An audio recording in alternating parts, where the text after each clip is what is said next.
ఈరోజు అనగా ఆగస్టు 30 అంటే 29వ తారీఖు నైట్ అయితే నాగార్జున సాగర్ గేట్లు అయితే ఎత్తడం జరిగింది. ఈ ఎత్తడం వల్ల మాకు ఎలాంటి ఇన్ఫర్మేషన్ లేదు, ఎలాంటి ఇది కూడా లేదు. ఎందుకంటే మా మత్స్యకారులకు ఎదుర్కొని కోల్పోయేంత దెబ్బ అయితే తగిలింది. ఏంటంటే ఎవరికి ఎలాంటి ఇన్ఫర్మేషన్ లేదు, ఎవరికి ఏం చెప్పలేదు, ఏం కూడా చేయకుండా అయితే డ్యామ్ గేట్స్ అయితే ఓపెన్ చేశారు. మేమన్నది ఏంటంటే మత్స్యకారులం కాబట్టి, గంగమ్మని నమ్ముకునే బతికే వాళ్ళం కాబట్టి ఏమైందంటే నైట్ అయితే మా వాళ్ళన్నీ కొట్టుకోపోవడం అయితే జరిగింది. కనీసం మాకు ఎలాంటి ఇన్ఫర్మేషన్ కూడా రాలేదు, ఎవరు కూడా చెప్పలేదు గేట్ వదులుతున్నామని కానీ ఎలాంటిది అని కానీ ఏం చెప్పలేదు. సో చూడండి ఎంత ఆశ్వాసం వస్తుంది మీరే చూడండి. అసలు కోలుకోలేని దెబ్బ తేలింది మా గంగపుత్రికి. ఏంటంటే కనీసం ఒక 15 పుట్ల దాకా పోయినాయి, ఒక 15 పడవలు అయితే పోయినాయి. 15 పడవలు అలాగే ఒక 40-50 వలలు కూడా మోటార్లు కూడా పోయినాయి. గంగమ్మని నమ్ముకునే బతికే మాలాంటి వాళ్ళకి ఇలాంటి ఎందుకు కోలుకోలేని దెబ్బలు తగులుతున్నాయో ఎవరికి కూడా తెలియదు. చూడండి ఇప్పుడు ఏమైందో.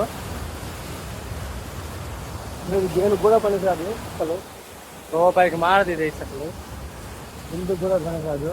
చూడండి అక్కడ కనిపిస్తున్నాయా అట్లా. నైట్ అయితే 10 గంటల ప్రాంతంలో అయితే నీళ్ళు అయితే వదిలేడు. ఒక సైరన్ వేసినా సరే మేమందరూ అప్రమత్తంగా ఉండేవాళ్ళం. అలాంటి ఇన్ఫర్మేషన్ ఏం కూడా జరగదు అసలు.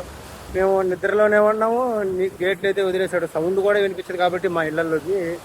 ఇంకా మేము పెట్టిన పడవలు అయితే కనిపిస్తున్న బెండ్లు ఉన్నాయి కదా, దాన్ని అవతలైతే పెట్టాము. అవన్నీ కూడా కొట్టుకుని పోయాయి. 15 పడవలు ఎతికినంతసేపు ఎతికి మత్స్యకారులు అయితే వెళ్ళిపోయారు. దొరికిన వరకు కొన్ని దొరికాయి, కొన్ని అయితే దొరికితే పైకి వేసుకున్నారు వాళ్ళందరూ. చూడండి అసలు ఇంత అన్యాయానికి అవుతుందని నేను అనుకోలేదు. అసలు కోల్పోలేని దెబ్బతిన్నాం ఫ్రెండ్స్. అసలు మేమైతే ఈ గేట్లు ఇప్పుడు వాళ్ళైతే మాకు ఎలాంటి లాభం కూడా లేదు అసలు. కానీ మా మత్స్యకారులకు ఇలాంటి కోల్పోలేని దెబ్బ తగిలితే ఎలా బతకాలి చెప్పండి. ఆ వలలు వేస్తేనే చేపలు పడితేనే మా యొక్క మత్స్యకారులకు జీవనాధారం నడుస్తుంది. అలాంటిది ఆ వలలు ఆ పుట్లే పోతే మాలాంటి వాళ్ళు అందరూ ఎలా బతకాలి ఫ్రెండ్స్ అసలు చెప్పండి మీరే. అవే పోయిన తర్వాత మేము మాత్రం ఉండడం దేనికి? మళ్ళీ కొత్త పడవ కొనుక్కోవాలన్నా సరే లక్షల్లో అవుతుంది, కొత్త వలలు కొనుక్కోవాలన్నా సరే లక్షల్లో అవుతుంది. ఎవరైనా సరే మత్స్యకారుల బాధ అర్థం చేసుకోరు మీరు అసలు. అంతసేపు ఏదో రైతుల కష్టాలు చూసుకుంటారు. రైతులకే కష్టాలు కాదు, మాకు కూడా కష్టాలు ఉంటాయి.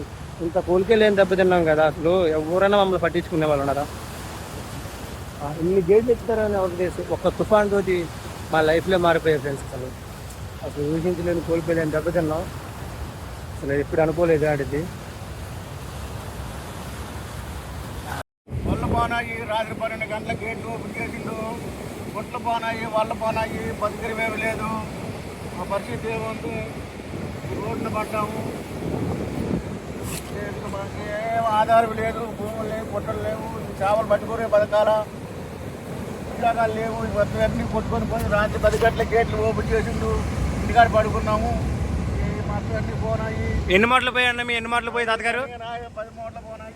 15 మొత్తం ఏమాత్రం పోయింటే లెక్క ప్రకారం? లెక్క ప్రకారం 30,000 రూపాయలు పోయి మొత్తం 30 లక్షల దాకా పోయినట్టేనా?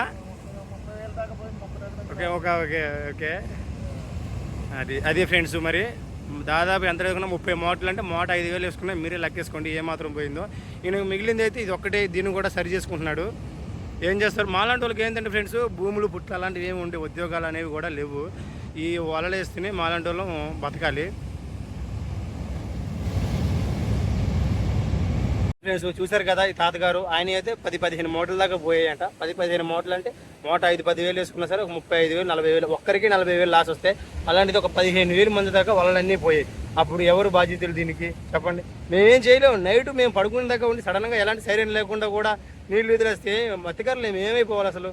ఒక సైరన్ కొడితే మాలాంటి వాళ్ళు వచ్చి అప్రమత్తంగా ఉంటాం కదా ముందుగా చెప్పండి.